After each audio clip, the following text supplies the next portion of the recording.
Hey basketball coaches, today I'm going to give you some of the most popular youth basketball plays that I've seen while coaching. Anyways, let's get down to the clipboard and let's check these out. Okay, so this first offense is what you, or at least what I normally see a lot of at the youth level against a zone. So what we're going to have is a 3-out, 2-in offense.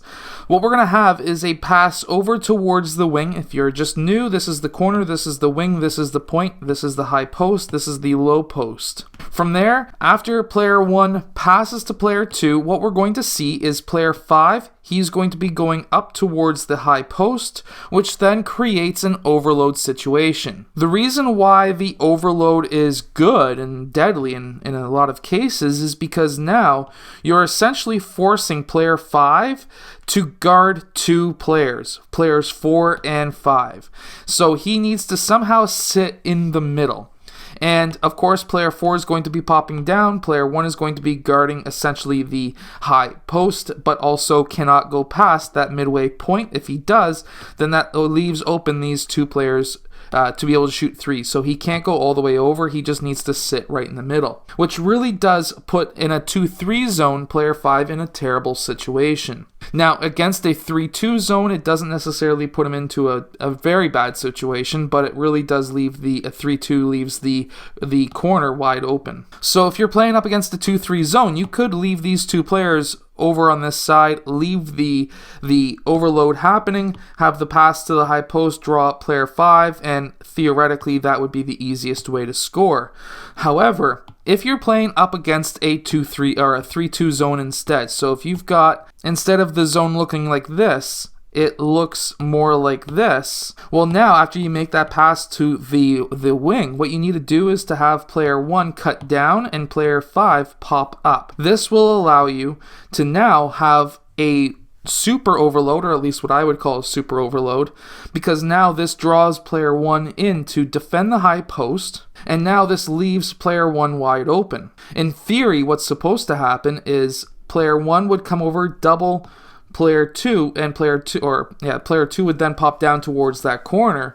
This would now leave player 5 wide open again, and then when this happens, player 3 would be able to defend player 5 potentially and kick out for a 3, or what could happen is player 3 could stay here, player 5 could pop up, this could be a high to low pass.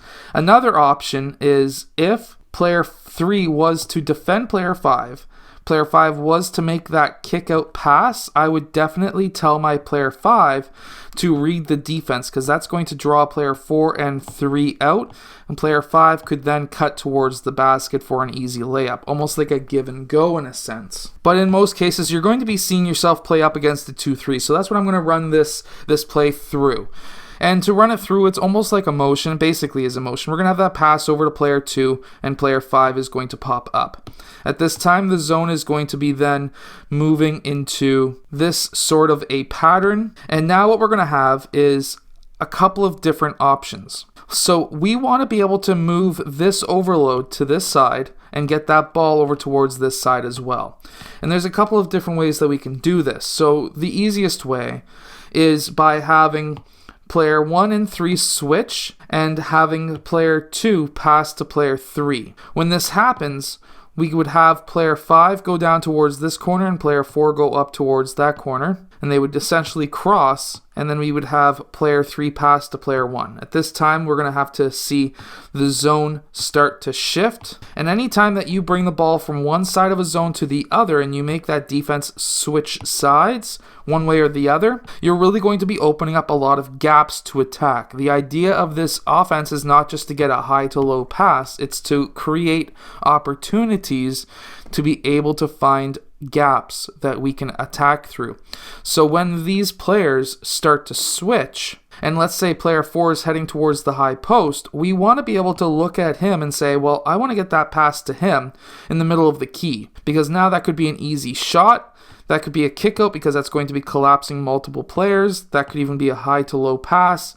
There's so many different options. What we really want to do is read the defense and react to it. If you were playing against a 3-2 and you did that cut towards the corner and that high post cut, what you would then see is the opportunity to be able to get it to the other side would be to have player 1 pop up top or to do some kind of a screen up top, because you never want to do a wing to point pass. That will get intercepted. Once this happens and this screen happens and we have player 2 coming off of that screen, what I like to have is instead have player 2 go towards this side, and now what I want to see is player 1 going towards this side of the key, but at the between the point and the wing. And we're going to have player 3 cut baseline, at the same time having these players cross. By having these players cross and having player 3 cut baseline, we can now open up multiple opportunities. If we can think fast, keep our heads up, we could have a quick pass to player 3, which would make player 4 scramble out. And at that time, we would have potentially a defense that has scrambled to the point where they can no longer defend, and we may have a quick pass to player 5 for a layup. We may be able to attack this gap, which then collapses those 2 players in a kick out 3. There's so many different options. Now, one more really good offense that I've seen that's very popular is the 5-out offense. If you want the complete guide to the 5-out offense, make sure to go check out the link in the description below to the complete guide, but I'm going to show you a play that's very, very, very popular at the youth level. So with the 5-out, there's the pass and cut, there is the pass and screen 4, and then there's also the pass and screen away. But those are all very popular, and you're definitely going to be seeing those at the youth level. But something that a lot of teams have started to do the last few years I was coaching was to start with this formation where we have the high or the low post players playing the wings and our guard and forward playing the corners. Now, this was very, very popular because what happens is they can screen down and do a quick pin down screen to start off their offense. This now gives the opportunity for players 2 and 3 to have a potentially open 3-point shot. That's all a possibility. But the biggest thing that you're going to find from here is, let's say we had player 5's man switch, and we could get that pass to player 3. At this time, we would want player 4 to then clear out, and now we would want to have that mismatch down in the low post, and we can basically run an isolation with our big man against their small man. Now, if there was no switch, and basically at that point, we would then extend and have the 5-out still once again. See, the nice thing with the 5-out is if you can run plays that are inside that 5-out offense, it's not just going to run really well against man defenses, but it's also going to run super well against zone defenses as well. Anyways, I hope that these 2 plays have helped your team win more games. If it has, hit that like button and subscribe. Definitely go check out my complete guide to the 5-out basketball offense down in the description below, and I'll see you guys again next time.